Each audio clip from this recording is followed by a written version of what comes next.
Yeah.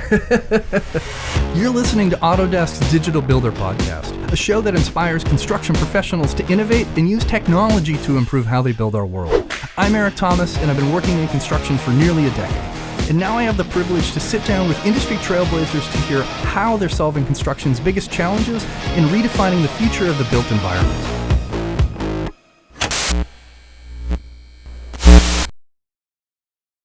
Hello and welcome to another episode of Autodesk Digital Builder Podcast. I'm your host, Eric Thomas. And today I am joined by two professionals to dig into the world of BIM, figuring out what the heck is actually happening with BIM, what people are doing in the field, where the future is going. And I think we might break some myths while we're kind of getting into the conversation as well. And to help tell that story today, I am joined by Kelli Lubeley, BIM Program Manager from Cupertino Electric, and Jeremy Thibodeau, Senior Manager of Customer Success here at Autodesk. And so thank you both for joining me today. We've been trying to record this episode for, I think, 5 or 6 months now, and I'm excited to have you both on the show.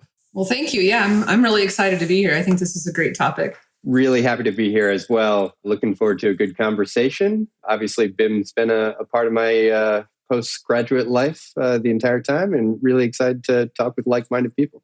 Yeah, I think we figured out real quick when we first started talking about this one that you're both a couple of BIM nerds, for lack of a better way to qualify it. And so I'm excited to get a chance to uncover the nerdiness and really figure out where your perspectives on the technology go. But as I mentioned a minute ago, my hope today is to start off just kind of defining some of the terms that we're talking about today, breaking away some of those myths, and thinking about how BIM is starting to impact the field and where the future is actually headed with this technology. And so to get that started, Kelli, I've got a question that I want to throw your direction. Can you define what exactly BIM or building information modeling really is, or what that really means to construction? Yeah, I think we have a canned definition for it, but I think everybody thinks of it a little bit differently, especially in how we use it out in our day-to-day jobs. But overall, I tend to think of BIM as three-dimensional geometry with data or with information attached to it that help us understand what it is that we are building in the construction industry. And I'm glad that we've kind of unpacked that baseline a little bit. And I know everybody's like the BIM model, and there's a little bit of redundancy there, I think, when you're actually breaking out your your acronyms. But BIM is something that's touched the construction industry for a really long time. And I think it's been very iterative in what we're expecting, what people are actually doing, and how it impacts all the different stakeholders in construction. And so, Jeremy, I've got a question for you, because you've talked about this when we spoke last. What was that promised ideal state of BIM when all of this started, and what's actually happening right now? Yeah, the reality when BIM first started to get headway in the industry, there was a lot of utopic ideas of having this live digital twin model. And obviously that's something that we're starting to actually be able to realize 15 years later. But realistically, the way that I look at it in terms of how the process has evolved is it's really just an advanced communication tool. And, the idea of tying data to model geometry is obviously the core kind of need. But when it comes down to it, it allows different stakeholders within the industry in a project to better communicate and collaborate around what's actually happening. Yeah, I think for us, that's one thing that we sort of misunderstood as an industry, or maybe, was sold by those that originally introduced the concept, was that, BIM was equated to tools, and those tools would be sort of this one solution fits all and brings in this sort of universal idea of all the challenges that we have in the design and construction industry. And that's sort of where we're at today, is realizing that was kind of what we envisioned, and BIM helps us get there, but it's not this one single solution. It's a big part of it, and it helps considerably. And we are driving towards that initial vision, but it's definitely not kind of how we initially perceived it. Yeah, and to that point, Kelli, one thing I'd like to just kind of comment on is that I think when we first started, BIM was thought of much more as a tool than a process. And I think, along the evolution of people getting more comfortable with it, has realized that the authoring part of building information modeling is only one portion of it. And it really comes down to trying to find a lot of different ways of leveraging model data and geometry in order to achieve the outcomes that you're trying to achieve. And I think we've finally gotten to a point now where the technology that's available is starting to catch up to what that original vision was when all of these things started coming out. And so our ability to start building really meaningful digital twins is starting to become reality. And if you're out there, there's some good episodes in the past that we've had about that specific tech and what the potential is. But Kelli, I'm curious, are there any myths or common misinformation tied to BIM and the things that we've already kind of dug in on a little bit that you'd like the opportunity to bust or do away with before we get a little bit further into what's happening? What do you hear all the time that makes you cringe and you just want to get rid of it right now? I think for me, there's two that are very pervasive through the industry, which are that, one, that BIM is sort of what we know now, but when we originally started, I don't think we really had the term AI. And then it's this, we push a button and it's all solved for us, right? And the technology doesn't do that. That's not a capability that it will ever have, is that we just push a button and it's all done. I wish. There's still people needed, research needed, input needed from other places to be able to run the process. And the other one is that it is all connected on its own. We talk about data more and more, and we're getting to a point of having data-driven solutions, data-driven, decisions, and being able to actually, leverage all that information that comes out of our past experiences. But the different tools that we use, the process itself isn't just this tool that just magically carries the data from one place to another. There has to be work and other resources involved in making that happen. And it's always just so important to step back and make sure that we're level setting what's actually possible. And Kelli, your point about connectivity is huge, and it's something that I talk about with my peers here at Autodesk pretty frequently is how do we make sure that data moves around? And like you said, it doesn't just magically turn on. It's not, we have our ideal state. There's definitely work that goes into touching every one of those aspects of data and technology. And I think one of my favorite things that's happening right now is I'm hearing more and more contractors talking about data in a way that they didn't 5 years ago. And so we have all this data that people have been gathering, and now we're putting it into a situation where it's actionable and people are actually gleaning insights from it that they can in turn take to how they build that project and the next one. So it's kind of a fun moment where all these technologies are converging. Jeremy, how about you? Are there any myths that you'd like to do away with today while you have the opportunity tied to BIM? Yeah, so I'd like to plus one on what Kelli had talked about. I think the tendency of industries, not just construction, is to really attach themselves to the buzzwords that are going around. AI is one of them. Another one that I think is definitely much earlier than marketing might necessarily tell you, and it's around kind of like AR and VR. And realistically, a lot of the different use cases for AR are still a few years out before they're usable. And for right now, I think it is interesting to continue to build on and test out those technologies, but as far as a pragmatic use of something that might be able to be leveraged by anyone on a job site, it still has a ways to go. And I think that side of things is much more of something that still needs to be incubated in order to be properly developed and adopted within just everyone on a job site. But high level, that's something that I think people have a tendency to latch onto because it's one of those big buzzwords that gets thrown around from time to time.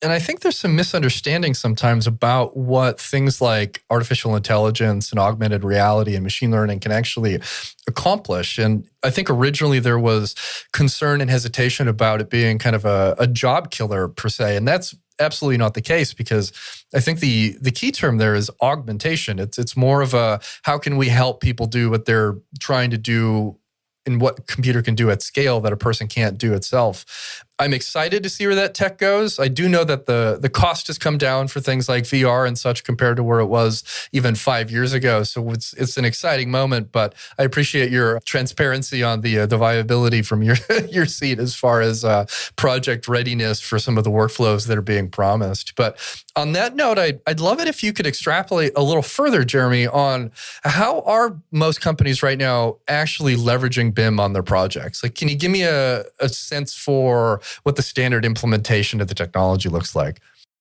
Yeah, when it comes to implementation, there's obviously always a spectrum that you're working with. I think most contractors, both from a GC and sub level, are still leveraging primarily building information modeling process for trade coordination and to build buildings better than they did previously. I think that's always going to be table stakes for any organization to leverage. To your point, where you start to see the differentiation of more entry level to advanced is really the leveraging of data to make better decisions. So, when it comes down to any database, it's only as good as the quality of data that is being inputted. So if you are making sure that you're rigorously capturing data, whether that be in the design process, the install process, or during operations, you really are going to be able to leverage the value out of it based on what you put into it. So I think the major things that I've seen that has changed has been the leverage of the actual eye in BIM, where previously it was much more geometry focused. Yeah, I would say that subcontractors, designers, and some general contractors are certainly utilizing the authoring tools. We're getting into, pretty much everybody using our coordination type tools. And then from there, it really starts to branch out very quickly into what additional tools are used based on the type of work that's being done. On the construction side, you're going to see very commonplace. You're going to have a lot of total station type work for placement and layout. You're going to see, I think, quite a bit of reality capture in whatever form that takes. There's a lot of different technologies for that. In design, I think, we've got a lot more of your generative design type tools, your add-ins that help with formulaics, with consistency and standards and things like that within the actual tools themselves. Construction really starts to diverge a little bit more into what can help in different areas based on the type of work that's being done for contractors. And so that really starts to spread out much, much quicker. Yeah, it feels like BIM is starting to touch more phases of construction than it might have historically, which has been an interesting development of that, is that information piece starts to become more visible, as Jeremy mentioned. And I think also when we look back to your comments about digital twins earlier, when we have owners who are a bit more progressive in how they think about building, and they think about all these steps before they actually send an RFP out for bid, I think that's where we're seeing some of the more meaningful and interesting leveraging of the technology, because they've thought about their end state in a way that is hard to do if you're 2 steps into the project already and you decide, I want a digital twin, but you didn't think about that when you started the conversation. So there's a lot of people out there, I think, now who are starting to ask those questions. And my hope is all of the serial builders out there, and owners especially, start to ask those questions sooner, and you start seeing more meaningful mandates and RFPs. As a former proposal manager myself, I've seen all of the level of owner decree or lack thereof, depending on the RFP that you get. And I think there's a middle ground that ensures that you're getting exactly what your vision is, and it wasn't just a copy and paste from an older RFP that makes your proposal manager very sad inside. Yeah, absolutely. I'm definitely starting to see a lot of serial builders, owners, agents, things like that are having their own authoring tools. They're having even resources within their companies that create their own standards, create their own templates, set forth what exactly they're looking for in a more detailed manner to work with their design and their construction teams so that they have a better understanding of exactly what those expected deliverables are and handovers are for that building life cycle. So they can get into digital twins. They can start to use it for facilities maintenance and things like that. It's definitely an interesting shift, and really, the next place where BIM is starting to gather its foothold into how it can help the building industry. Yeah, and I would agree with that, Kelly, that I think a lot of owners have gotten to the point where they're starting to internalize or at least agree with that the total cost of ownership is so heavily weighted post construction that they realize that they need to do a better job of planning and getting the information that they need during the construction process so they can better operate their facility post turnover. And that migration or acceptance of that idea has taken a while. And, I remember, just starting off with Kobe deliverables, and you're doing all these very advanced things and you pass it off to an owner and they just don't use it. And that was really disheartening from a BIM guy's perspective of doing all this work and realizing, and the reason is that there was no either skill set or need to pick that data up and continue to keep it up to date throughout the entire, running of a facility. And I think now, based on either just the general norms of what's happening in the industry, that's definitely shifting a little bit, which is really interesting. And I think we're at a cool moment now where there are new roles being created at the owner side to manage and handle this information that didn't exist previously or weren't full-time seats at a company to really think about, managing a digital twin and the data that comes into it, whether it's BIM generated or otherwise. And so there's a lot of opportunity there. And for the smaller owners, I think they're deepening their relationships with their contractors now because they can provide those services post handover. And so there's, new revenue lines for those relationships if you find yourself in that situation. And just being able to confidently know what was built and when, if you're keeping your digital twin and you're modeling up to date after handover, 5, 10, 15 years. So there's none of this mystery pipes in the wall or something random that you didn't know about. You can be very confident. And that saves money in the long term as well, because you don't have a guy running out to a job site to cut a hole in the wall and peek or figure out what materials were used in that so you can renovate or replace all your light bulbs or whatever that thing might be. You just look it up. It's all on the computer. It's all available. It's a very different conversation. So. Yeah, absolutely. I think that's kind of the threshold that we're at, where I see some companies starting to move in that direction as owner operators. I feel like I'd be a little bit remiss if I didn't acknowledge that they're still definitely, asking for things that we don't understand exactly what it is that we're asking for. I think that also kind of becomes the responsibility of, for instance, my company as a contractor and the general contractors that we work with, to go back and have that conversation with the owner and say, okay, this is what you wrote in the contract.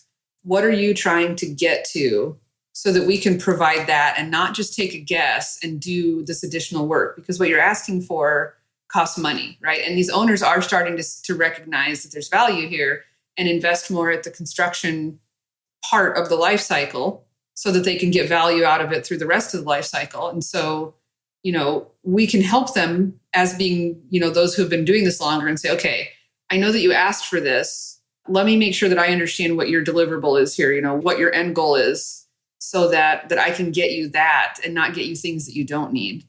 And those types of relationships, I think, are really going to help mature that knowledge, and also how that life cycle speeds up and how that usage gets sped up for those owner operators. I love that you brought that up because, I've spoken at length about the relationships being so important in the construction industry, and being able to go to your GC that you're working with, your owner, and have that honest conversation in a way that, from the owner's perspective, once they unpack it, they can clearly see is in their best interest. You're not trying to, sidestep something or whatever. It's like, help us understand your vision better so we can give you what you want, and what you want will likely cost less because I understand it in greater detail. But I think that has a lot of long play too. And like a serial builder, like we were talking about before, you've built that trust now, and, you might get sole source for a new project moving forward. And all of that comes back to that data transparency. And it's a huge aspect of it. And Kelly, I have a follow-on that I'd love to ask you. So I'd like to hear from your perspective, but what do the different roles or different stakeholders tied to an average construction project, how do they touch or interact with BIM technology differently? Oh boy. How long is this podcast? Take as much time as you need. Everybody interacts in a very unique way. So I think, it becomes very unique because on the design side, you're really starting from scratch and creating the idea. So we're working with authoring tools and some coordination tools to really make sure that everybody's idea comes together to both meet code and really realize the owner's vision. And, of course, the designer gets to put their unique touch on it and really create something special for the owner and for the community where it gets built. As soon as you move from that section over to the construction side, you really start to see it take off in a lot of different directions. Design, they have a few different areas where they branch out. Like this, the generative design gets to be really interesting. We're starting to get a lot more calculations that get involved with the actual engineering. But those are pretty close to the original design themselves. As soon as you start to branch out from that design, it just really, really takes off. And getting into your general contractors and your trade contractors, we really start to see a lot of different ways that the BIM becomes the core, but a smaller and smaller portion of how it gets used. So, for us, like we're an electrical contractor, we take our model and not only do we coordinate it with the other trades and make sure that we're, creating drawings for our field to build off of, but we're also taking a lot of that data and shifting it out of the BIM world and into our prefabrication and our modular divisions that are really more like manufacturing environments so that we can start with better data to get better ordering for, better pricing, and also speed up the amount of time that we're spending on builds out in the field so we can start to meet tighter schedules. You're going to see similar things in your mechanical and plumbing. And then you start to see it kind of diverge even more. You can start to look at the safety hazards in the building. Those get pulled out in different ways. And again, from there, it becomes how many times that data gets removed and reutilized through different tools. We talked a little bit about, building maintenance and things like that. There's a lot of sensors now that get built into our different building systems. And the building management systems that we have run off of those sensors and can easily alert your facilities management to that information. The data is the part that gets used for getting that information to the facilities management. Some of the more advanced owner operators are running the data portion that's telling them when a part breaks, when it needs maintenance, and coupling that with the model as well to be able to look and know exactly where to go in the building to fix that. Instead of, I looked at the data and it says it's in, boiler room 2A, I can look at the actual model and see not only where it's at in the room, but exactly, which piece of equipment it's attached to. So it's really more and more different stakeholders are touching it in more and more ways. And to me, that's what I find really exciting and interesting about the industry is how we keep finding different ways to use it and work with it, because there's so many new ways to use it that we didn't think of before. And it's typically around the data, right? We've gotten now procurement is starting to work with it. So we're starting to pull, direct orders directly off of the model instead of just out to the prefab levels or the modular levels. I've seen project management and scheduling teams that are working with it. So they're looking at how things are being built and what statuses are changing. So even schedulers are starting to look at models. People that you would have thought would have never touched the model in the past are starting to actually look at that three-dimensional world and see how that spatial placement of these elements, instead of just the data that they saw before, can be tied together and help them make more informed decisions about their jobs. Kelli, you answered that question exactly how I was hoping you would, because it covers just the widespread potential that's there. So not everybody has embraced BIM to the depth that you've overviewed at this point, but there's so much there to consider. And as everybody started centralizing on whatever platform you've chosen as your construction management tool and such, and figuring out where this data can show up, I think that's how we start marching forward towards that utopia that we were promised 15 or so years ago of just the BIM data magically does all these things that we want it to. And it does a lot of them now, and it might not do it magically, but it does have a big impact for, most any role that shows up on a project. And that's interesting. And Jeremy, it kind of leads into the next question that I wanted to send your direction. Can you tell me a little bit more about your perspective on how field teams specifically are leveraging BIM? Because before, the perspective, I think, was just BIM is something for a person sitting at a desk at the home office who's done some modeling and then boom, let's ship that out. I don't think that that's necessarily the case anymore. So I'd love your perspective there. Yeah, it's changed. So when I first started implementing BIM, over 15 years ago, it was very specialized. And there are still areas where you need very specialized roles in order to be able to achieve the outcomes that you're trying to achieve. When it comes to the field, however, a lot of the uses that I've seen are much more pragmatic in nature, just purely based on how field operations works. And it can range from having increased efficiencies when it comes to installation and layout. It could have some increased efficiencies around quality and commissioning.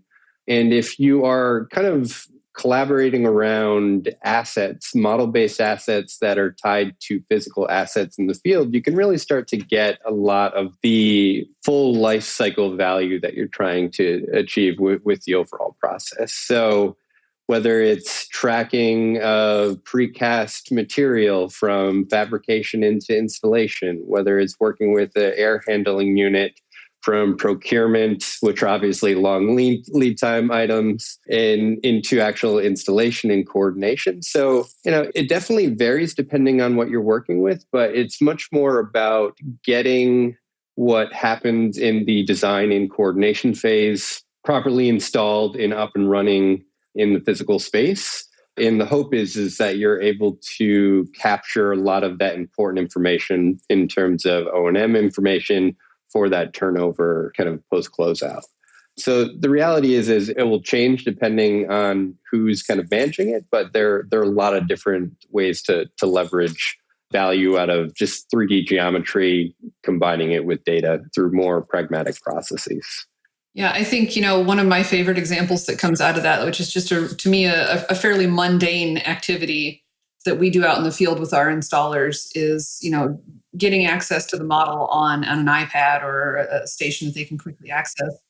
Is conduit installs can get very complicated. There can be a lot of kind of, weaving or threading through. And we have some projects that get to where you're having hundreds of large bore conduits crossing through each other. That some of our projects have areas that have earned nicknames like the spaghetti bowl or, things like that kind of nobody wants to try and figure out what exactly is going on there. And so on the BIM side of things, right, when you're trying to put together something from a 3D model onto these 2D drawings to give these guys to build, it's like, how many different ways can I show this to really accurately, let them know how to install this?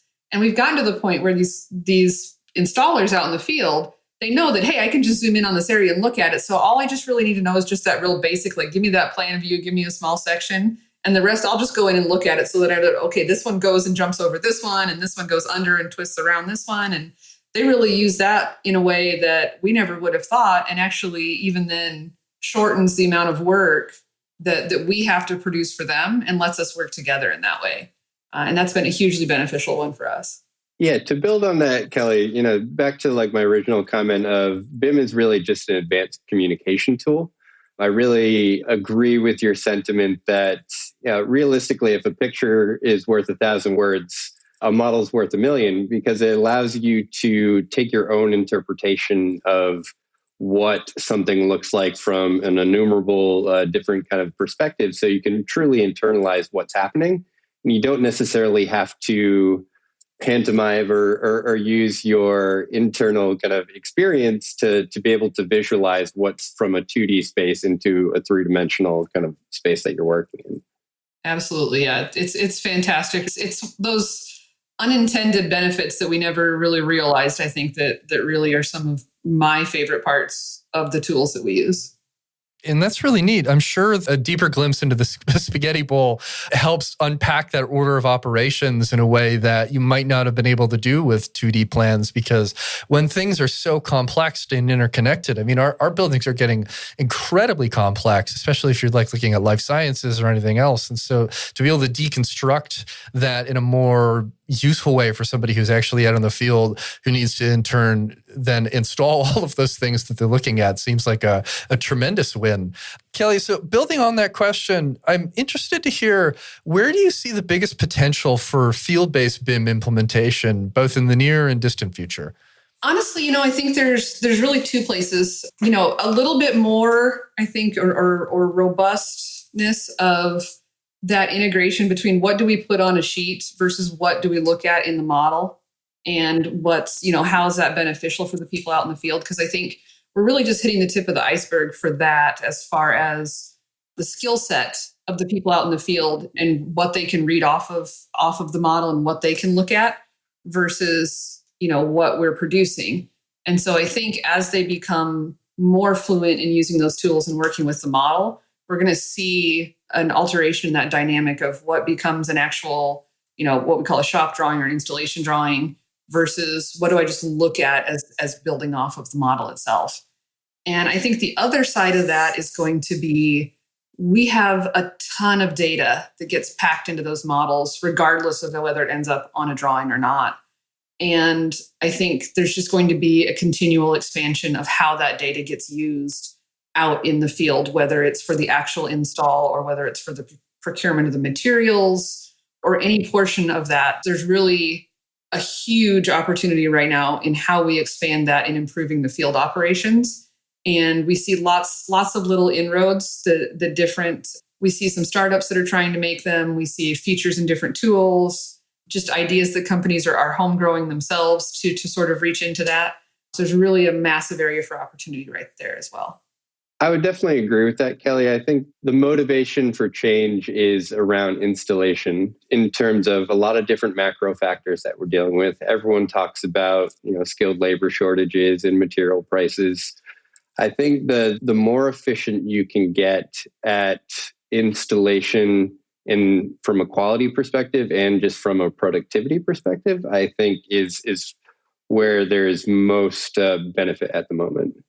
And I think it showcases something pretty neat now, where a lot of the advanced tech in construction, I think there's a mantra for a long time that, like, this is for the VDC team. The VDC team is going to help with our BIM technology. They're going to help with any new implementation that happens. And we're starting to see that skill set expand to all different scopes within, the field team, the office team, and such. And I think that knowledge is going to be a game changer in the future, especially as we deal with, the labor shortages and all the other fun things that we talk about all the time, because of how impactful that they're going to be in the next few years within our industry.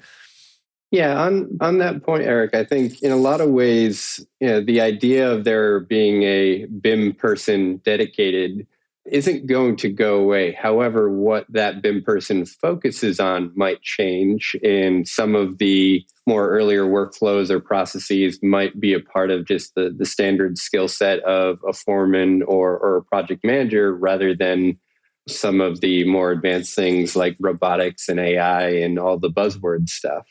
And I think that's realistically a good thing, even if you're in a more specialized BIM or VDC kind of role, because doing the same thing over and over again, it can get kind of boring from time to time. So learning new skill sets and democratizing some of the things that are a little bit more mature, I think is a good thing, both for the industry and for the individual.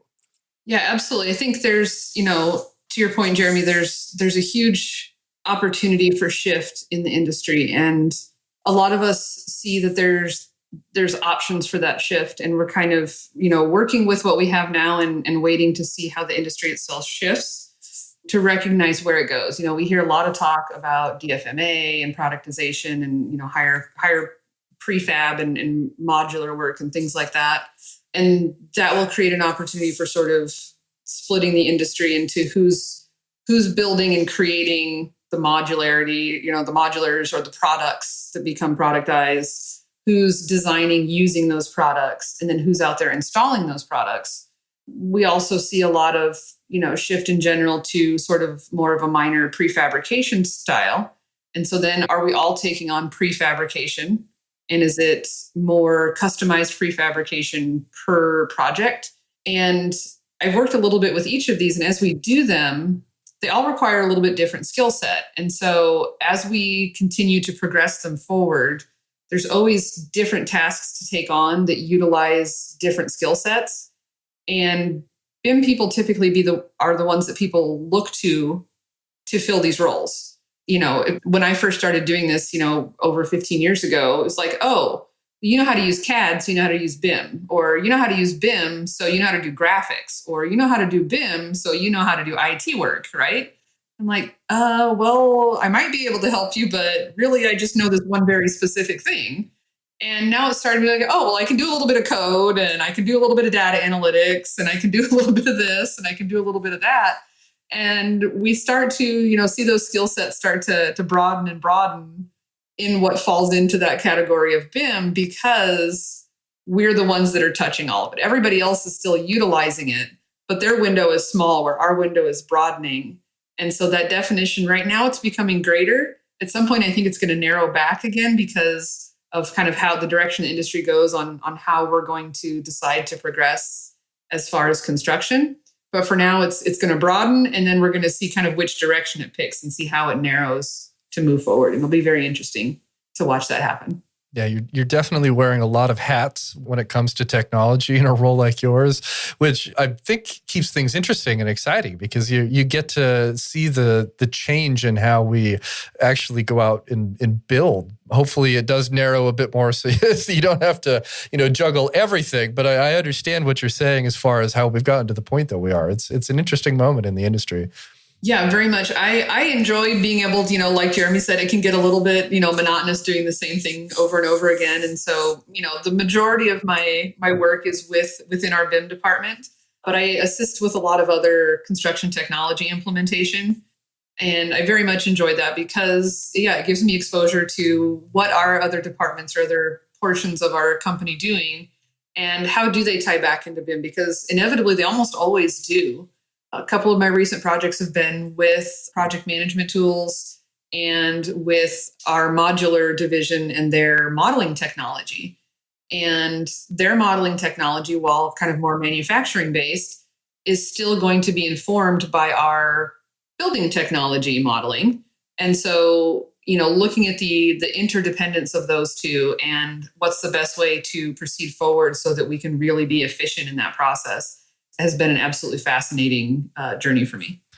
So with that said, I'm interested in hearing how those out there interested in adopting or improving their team's focus on BIM or starting to accelerate the adoption of the technology at their company, what advice would you offer to them to get started or widen that net, I guess, to end up in a seat similar to your own? Oh boy. Be curious, try the things, and take the chances when you can. I started as just a drafter at an architecture firm. And instead of staying at an architecture firm as a drafter, I kind of paid attention to what interested me. I started with a very, very small firm. They didn't have standards. I'm like, what we should do is we should have standards. Who would have think? So he said, hey, you know how to do that. You want to be a CAD manager? And I'm like, okay, sure. So anytime somebody would say, hey, do you want to do this? It's like, sure, why not? I get to learn how to do something new. And that's a big part of our industry is, do you want to step in and step outside the box that you're currently working in? Or do you want to stay within that box and kind of keep exploring that box? And that's, to me, where the decision lies. I had a very similar trajectory in construction as far as, one, my background is technical communication, and I rolled in as a proposal manager. And a lot of the things that happened early in my career were exactly what you shared, is asking lots of questions and going, that's interesting, tell me more about it. And it unlocked a lot of opportunity that probably wouldn't have appeared if I hadn't asked those questions and been the curious kid in the corner going, I don't understand what's going on right now, please help me. Because it's a complex industry, regardless of if you go to school for something that's directly tied to it or not. Jeremy, how about you? Do you have any advice for somebody out there who's either interested in broadening their BIM implementation or starting to accelerate the adoption?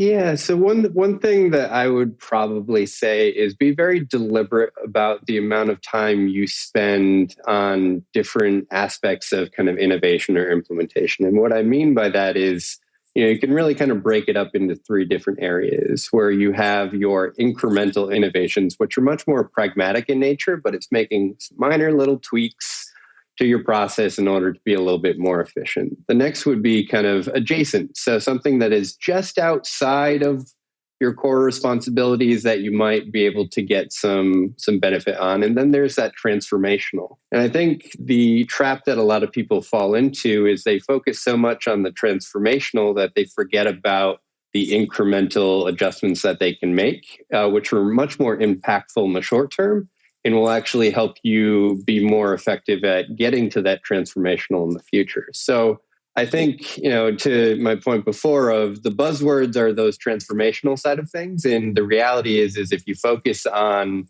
the things that are very important right now while keeping an eye on what the future looks like, you're much more likely to be successful with your implementation. I think that's a great point, Jeremy. And one thing that I always make sure that is critical to a program that I work in is that, I always think of, the new tools and things. Those are the bright, shiny objects that are out there. Those are the things that are fun that everybody wants to play with. And they should be explored, but they won't work if you don't have a strong foundation in your program. And that's going to be where you have those. If you don't have the incremental things, you have to build those up at least, and that's where you get to the stuff that most people don't want to do, the really boring stuff, like having a template, having standards, having documentation and having training. Because if you don't have those, or if you have them, but they're not easily accessible, your team isn't going to know how to function. They're not going to be able to do the basics like produce consistent, usable drawings for your field or for submittal to, your authority having jurisdiction or whatever. To be able to then go say, okay, now that I've done this and I've gotten my drawings out, now let's look at how I can make it easier to incorporate augmented reality, or how I can now take the data that I've put into my model and use it to, influence the schedule or move to work to prefabricating some of my assemblies. And I think you make a great point. It's something that we learned when we were doing the research for harnessing the data advantage in construction. If you haven't read that, go check it out. It's a report that we released last year. And if you don't intentionally deploy new technology or make those changes at a scale that makes sense, you're very quickly going to end up in decision paralysis land or overwhelming your team. And so like shiny new toy syndrome is a real thing. You've got to make sure you're adhering and picking the right technology, and people can feel very overwhelmed.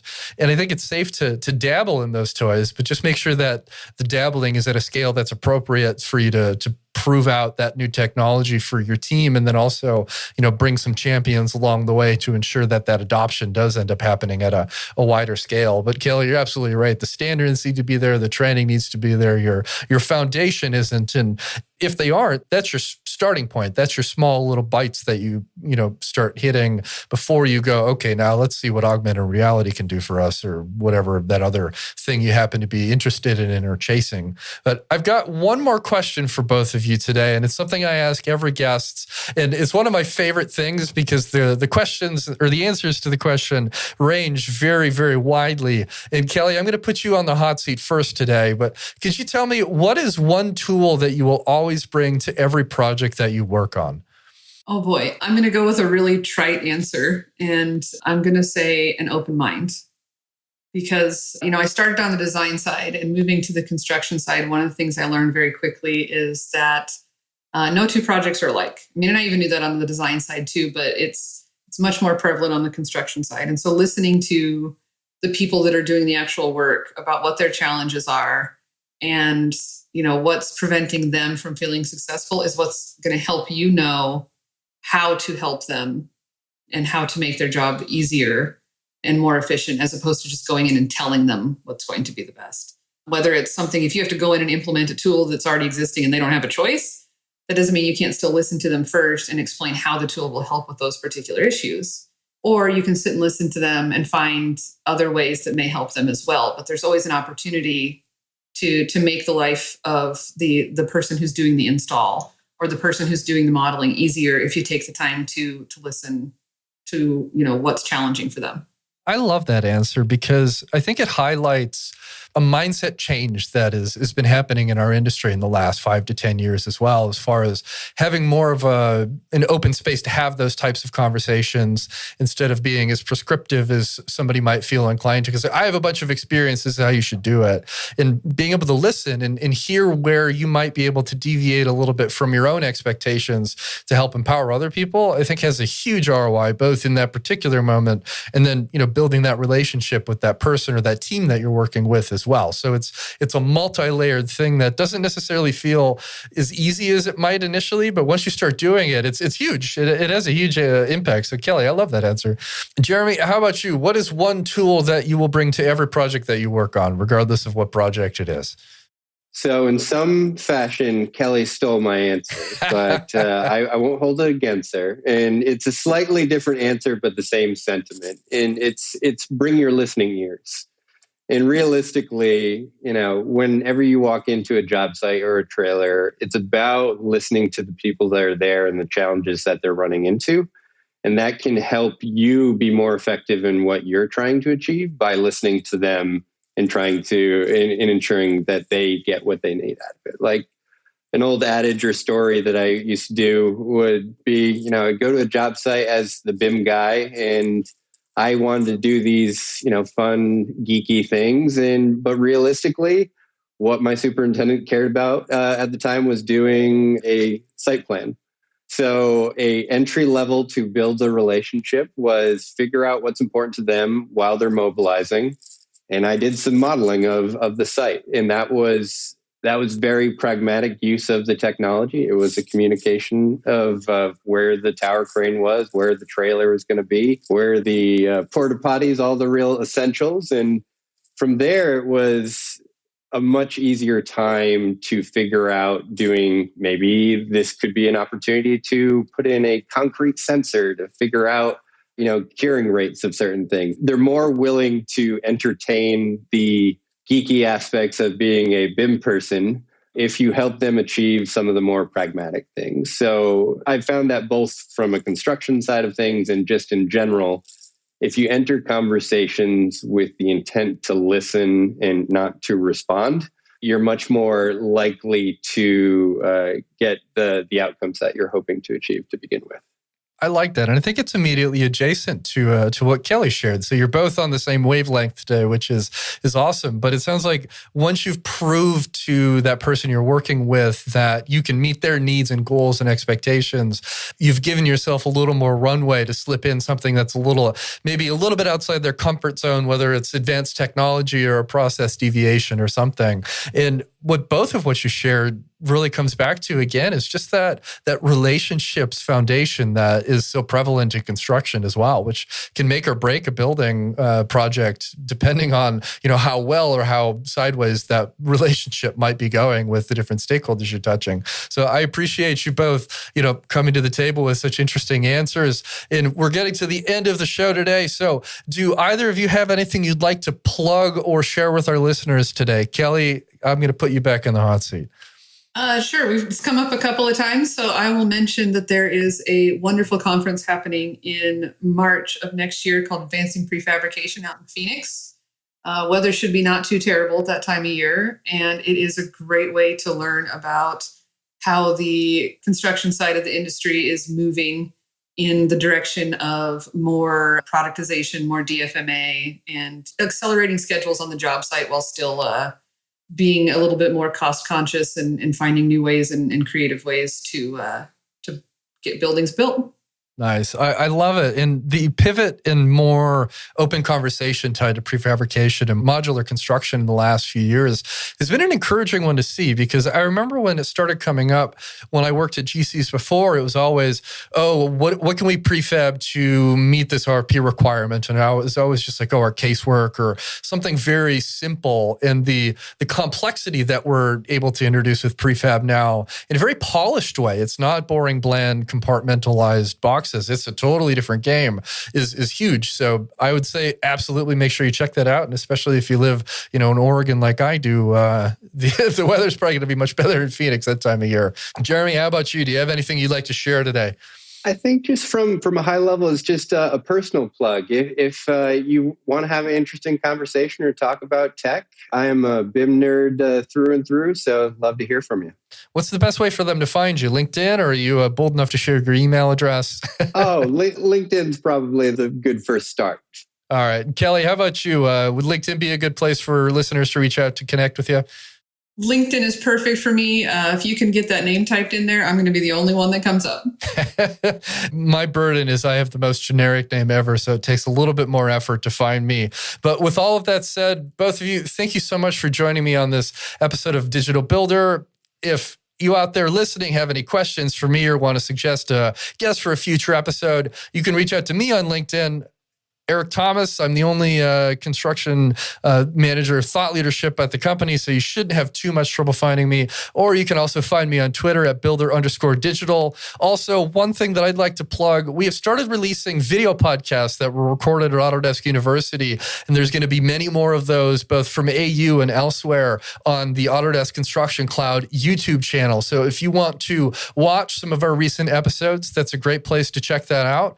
And then finally, I would be a horrible podcast host if I didn't ask you to please rate the show on Apple Podcasts or wherever you do listen to podcasts. All you've got to do is open the app, find Digital Builder, and select the number of stars you think we deserve. I might be biased, but I feel like 5 would be a great place to start. But either way, it's quite easy and does make a meaningful difference for everybody over here at the show. And on that final note, goodbye.